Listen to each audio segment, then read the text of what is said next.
ค่ะวันนี้นะคะวันนี้วันจันทร์ตอนเช้าครูบอกว่าเราจะมาเรียนภาษาไทยเรื่องคำพ้องรูปกับคำพ้องเสียงนะคะโดยครั้งที่แล้วเนี่ยครูเคยอธิบายไปแล้วเกริ่นๆไปก่อนแล้วว่าคำพ้องต่างๆเนี่ยมันหมายความว่ายังไงใช่ไหมคะสำหรับอันแรกนะคะทุกคนเปิดมาที่หน้านี้หน้าที่มันเป็นคำอธิบายได้ใบงานกันแล้วเนาะ ก็คือเปิดหน้านี้ก่อนเดี๋ยวจะอธิบายตามที่เคยบอกไปนะคะก่อนอื่นทุกคนดูคำพ้องนะคะวันนี้เราจะเรียนเรื่องคำพ้องรูปกับคำพ้องเสียงอ่านก่อนเลยคำพ้องคำพ้องตรงนี้ตรงที่ครูมุกขีดสีแดงๆไว้มันจะเล็กอะคำที่ครูมุกขีดสีแดงๆไว้คำพ้องคำนี้นะคะหมายถึงคำที่ เหมือนกัน มีความเหมือนกันอาซึ่งมันจะเหมือนกันในแบบไหน มันก็อยู่ที่ชื่อของมัน อย่างเช่นคำพ้องรูปแปลว่าสิ่งที่เหมือนกันก็คือรูปเหมือนอาหรือคำพ้องเสียง ซึ่งสิ่งที่เหมือนกันก็คือเสียงเหมือนซึ่งอาจจะมีทั้งด้านเสียงนี่ด้านรูปแล้วก็ด้านความหมายที่เขาอธิบายไปเลย มาดูกันทีละอันชนิดของคำพ้องนะคะ เนี่ยชนิดของคำพ้องอันแรกคำพ้องเสียงชื่อมันก็บอกแล้วว่าพ้องเสียงแปลว่าเสียงเสียงเหมือนใช่ไหมแปลว่าเสียงเหมือนแต่อาจจะเขียนต่างกันแล้วก็มีความหมายที่ต่างกันมาดูตัวอย่างกันอย่างเช่นตัวอย่างคำว่าซ่อมคำซ่อมคำว่าซ่อมคำนี้ซ่อมคำนี้กับคำนี้สังเกตดูมันอ่านว่าซ่อมเหมือนกัน แปลว่าสิ่งที่เหมือนกันคือเสียงนะคะคือเสียงคำนี้ค่ะเสียงเหมือนกันก็คือพ้องเสียงแต่เขียนเห็นไหมสังเกตดู2คำนี้เขียนต่างกันแล้วก็ความหมายความหมายก็ต่างกันอีกเพราะว่าซ่อมคำแรกแปลว่าซ่อมรถอาซ่อมอันที่2แปลว่าภาชนะที่ใช้คู่กับช้อนที่เราเอาไว้กินคู่กับช้อนส้อมเนาะต่อไปมาดูอันถัดมาคือคำพ้องรูปพ้องแปลว่าเหมือนรูปเพราะฉะนั้นรูปเหมือนกันก็คือเขียนเหมือนกันนั่นเองแต่เห็นไหมออกเสียงต่างกันความหมายก็ต่างกันเออมาดูตัวอย่างกันคำพ้องรูปนะคะคำแรกอธิบายไปแล้วจำได้ไหมว่าอ่านว่าอะไรคำแรก คำแรกอ่านว่าหอนอแอแหนค่ะคำนี้อ่านว่าแหนซึ่งมีความหมายคือจอกแหนเหมือนที่ถ้าครูจำไม่ผิดคือรอบที่แล้วแมกนัมบอกแมกนัมบอกว่าสิ่งที่เราเอาให้ไก่กินพวกดอกไม้ใบหญ้าจอกแหนต่างๆที่เราเอาไว้ให้ไก่กินส่วนคำที่2เห็นไหมเขียนเหมือนกันเลย2คำนี้แต่คำที่2นี้อ่านว่าหอ แอนอแหนซึ่งมันก็แปลว่าหวงแหนหวงแหนเหมือนเอ็นดูหวงแหนนะคะมีความแบบรักใคร่หวงแหนนั่นเองเห็นไหมสังเกตดูเขียนเหมือนกันเลยเพราะฉะนั้นมันคือกะคำพ้องรูปเขียนเหมือนกันแต่ออกเสียงต่างกันความหมายก็ต่างกันนั่นเองอะส่วนคำไวยพจน์คำไวยพจน์2อันนี้กับอันนี้ เดี๋ยวครูมุกจะมาอธิบายให้ฟังทีหลังนะคะ ตอนนี้ให้รู้เฉพาะคำพ้องเสียงกับคำพ้องรูปก่อน โอเค ถ้าทุกคนเข้าใจแล้วให้ทุกคนเปิดมาหน้าใบงานหน้าถัดมาอ่ะดูหน้านี้ก่อนครูมุกจะพาทำทั้งหมด5 ข้อนะคะ และที่เหลือเนี่ยจะให้ทำกันเองนะทำต่อจากที่ครูมุกสอนเสร็จนะคะมาดูข้อที่1เดี๋ยวอธิบายก่อนอธิบายก่อนข้อใบงานนี้นะคะเขาให้เราเติมคำพ้องอะไรพ้องเสียงพ้องเสียงคืออะไรเหมือนนะ คำพ้องเสียงก็คือคำที่มีเสียงเหมือนกันแต่เขียนไม่เหมือนกันใช่ไหมคะคำพ้องเสียงมาดูกันคำแรกเขาบอกว่าต้องเสียงเหมือนกันใช่ไหมคำแรกข้าวสุกคำแรกเดี๋ยวนะคำแรกคำนี้ข้าวสุกใช่ไหมคะแปลว่าคำที่เราต้องเติมตรงนี้มันก็ต้องออกเสียงคำว่าสุกเหมือนกัน เออแต่เรามาดูซิวันศุกร์วันศุกร์เขียนยังไงใครเขียนได้เขียนไปพร้อมกันกับครูบุ๊กเลยนะแล้วก็ลองเช็คดูถ้าผิดก็ลองกลับมาแก้ใหม่ค่ะ อะวันศุกร์ห้ามแอบดูบนกระดานนะบนกระดานมันมีติดใช่ไหมอะวันศุกร์ศุกร์ที่เขียนว่าวันศุกร์เราจะเขียนแบบนี้ศุกร์สอสาราแล้วก็สระอุกอไก่รอเรือกะรันนะคะวันศุกร์ใครถูกก็ทำต่อเลยนะ ต่อไปข้อที่2เรายังอยู่ในคำพ้องเสียงนะคะข้อที่2คำนี้อ่านว่าสะบัดสะบัดแต่เขาขีดเส้นใต้คำว่าบัดแปลว่าคำที่เราต้องเขียนตรงนี้ก็ต้องอ่านว่าบัตรเหมือนกันใช่ไหมหรือคำที่เขียนตรงนี้ต้องเขียนว่าอ่านว่าบัตรเหมือนกันมาดูกันว่าสมบัติคำนี้สมบัติคำนี้จะเขียนยังไงใครรู้เขียนก่อนแล้วเดี๋ยวคุณครูจะพาเขียนให้เวลาค่ะ3วิ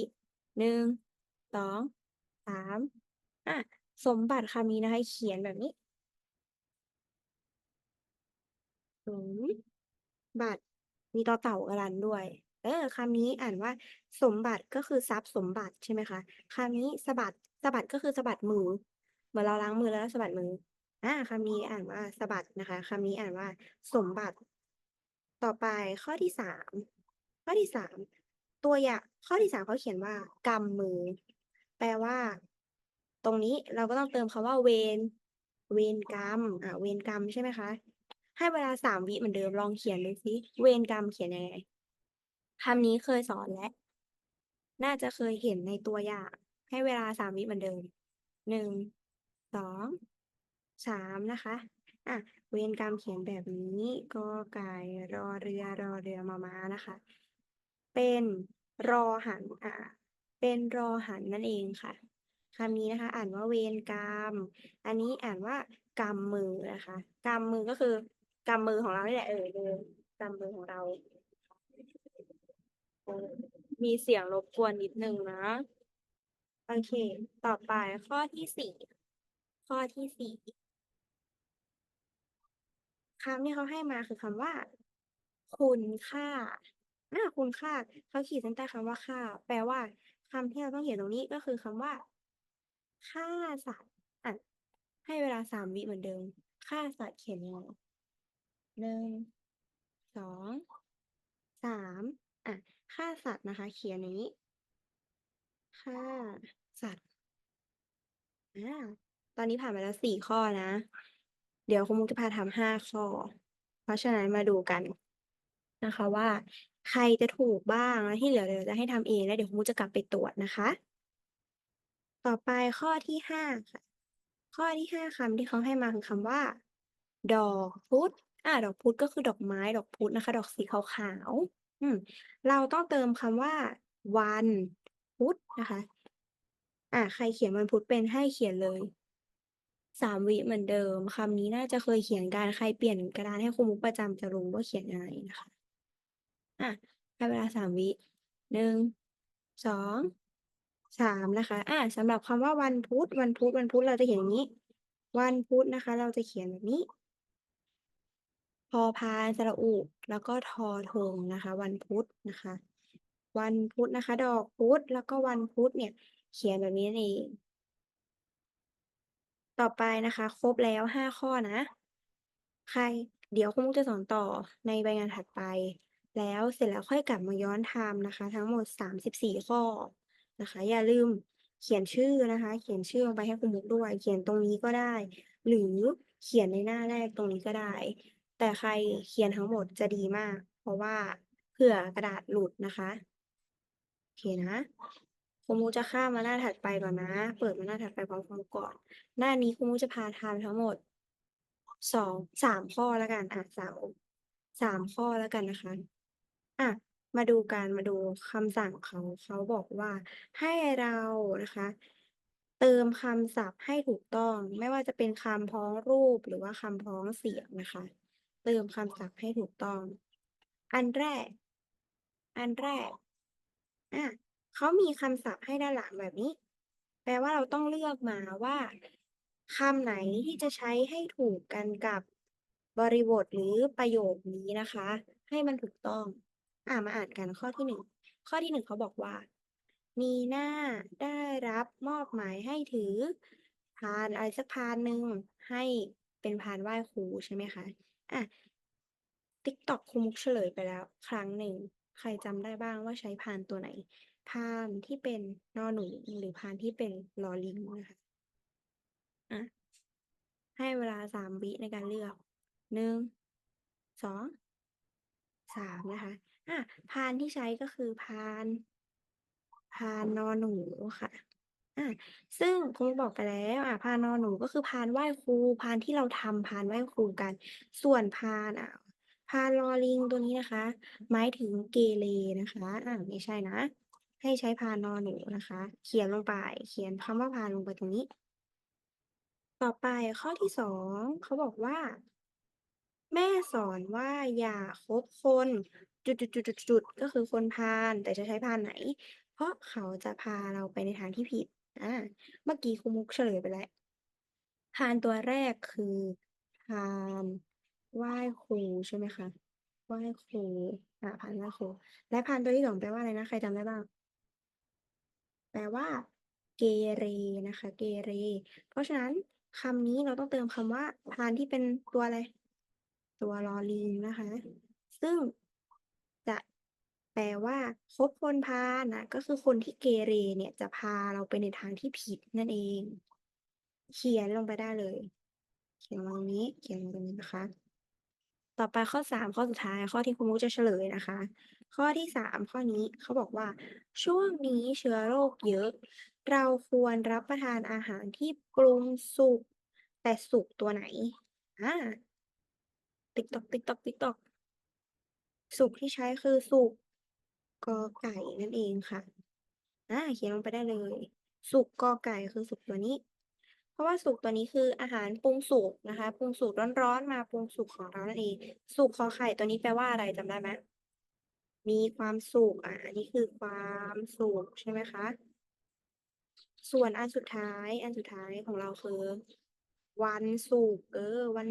วันจันทร์อังคารพฤหัสศุกร์นี่แหละมันคือวันศุกร์ตัวนี้นะคะ คุณมุกว่าคุณมุกแอบเฉลยข้อถัดไปด้วยนะเนี่ยข้อถัดไปข้อนี้ตั้งแต่ข้อ4เป็นต้นไปนะคะจนถึงข้อ10ทำเองนะคะแล้วก็อย่าลืมกลับไปทำข้อด้านบนด้วยนะคะตอนนี้คุณมุกเฉลยอธิบายไปแล้วเนาะว่าคำพ้องรูปพ้องเสียงคืออะไรใครยังงงกลับมาอ่านหน้านี้นะคะหน้าแรกนะคะอีกรอบหนึ่งจากนั้นนะคะทำต่อตั้งแต่ข้อ6นี้เลยนะคะ จนกระทั่งถึงข้อ34นี้เลยอะลองเติมลงไปก่อนผิดถูกไม่เป็นไรแต่ว่าลองเติมไปก่อนว่าตัวเองเราเคยคุ้นกับคำไหนบ้างนะคะคำว่าช้อนส้อมกับช่างซ่อมคืออะไรผิวพรรณผูกพันเป็นยังไงไม่ได้ไฟไหม้เป็นยังไงลองเขียนมาดูนะคะ ถัดมานะคะเมื่อกี้ที่อธิบายไปเลือกคำด้านหลังมาเติมให้ตรงกับความหมายให้ถูกต้องนะคะแล้วเดี๋ยวครูมุกจะกลับไปเฉลยหน้านี้นะคะถ้ามีเวลาเหลือในช่วงเช้ากรุณาช่วยกันช่วยระบายสีพื้นหลังด้านล่างตรงนี้ด้วยนะคะช่วยระบายสีให้สวยงามนะคะเดี๋ยวครูมุกจะกลับไปตรวจใครเสร็จแล้วนะคะเอาไปส่งในกล่องเหมือนเดิมได้เลยอย่าลืมก่อนส่งต้องเขียนชื่อนะคะ อาสำหรับวันนี้ตอนเช้าเรื่องภาษาไทยเรื่องคำพ้องรูปพ้องเสียงนะคะก็มีเท่านี้ค่ะเดี๋ยวคุณครูจะกลับไปตรวจนะใครมีคำถามอะไรจำไว้ก่อนนะเดี๋ยวคุณครูจะไปตอบคำถามให้หรือตอนเย็นถ้าใครงงนะคะทักมาในเฟซบุ๊กครูมุกได้หรือทักมาในกลุ่มก็ได้ว่างงคำถามอันไหนนะคะ แล้วก็อย่าลืมนะเช็กด้วยว่าวันจันทร์นี้มีการบ้านนะคะอย่าลืมเอานะครูมุกสั่งการบ้านอะไรอย่าลืมทำนะคะไว้ตอนบ่ายที่ครูมุกเขียนว่าทำใบงานวันพ่อใช่ไหมระบายสีให้สวยงามแล้วครูมุกจะกลับไปตรวจนะคะใครระบายสีไม่สวยครูมุกจะพรินต์ให้เพิ่มนะโอเคค่ะสำหรับตอนเช้าครูมุกมีเท่านี้ค่ะขอบคุณค่ะ